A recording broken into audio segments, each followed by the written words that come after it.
much, Eric, and also thank you so much for taking the time to join us today. Thank you. So we could start off by, first of all, asking ourselves, what is illicit trade? What constitutes illicit trade? Correct. Yeah. Thank you. That's a very brilliant question. Illicit trade takes different forms. The main ones are usually counterfeit, especially in the alcohol space, whereby an intellectual property owner, such as, let's say, a company like Qual, it could be any other company within the alcohol space. You invest heavily, you build a brand, then somebody takes advantage of the fact that you've built a brand to create their own and sell it as if it's yours. So the main aim is to deceive the consumers, and the consumers will be buying it as if it's yours. So that has a lot of intellectual property infringement. Then there is contraband, tax evaded. Here we see a lot of it is imported products, whereby because we have a very high tax rate, you'd find somebody trying to make a bit of shortcuts, if I can call it that way, by not paying either the customs duty, the excess duty, the VAT.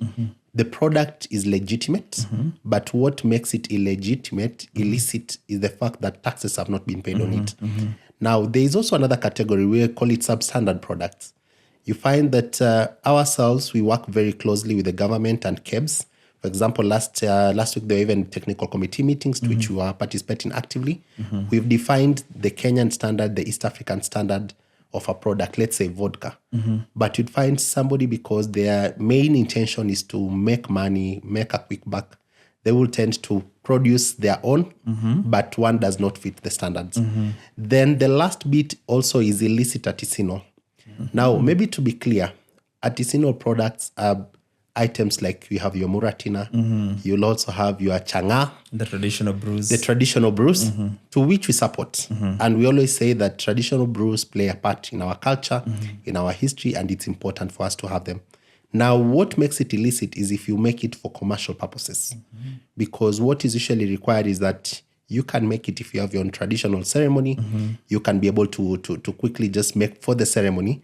But it becomes illegal if you make it and you now sell it to the general consumption. Because if you do that, then you're required to pay the taxes and all that.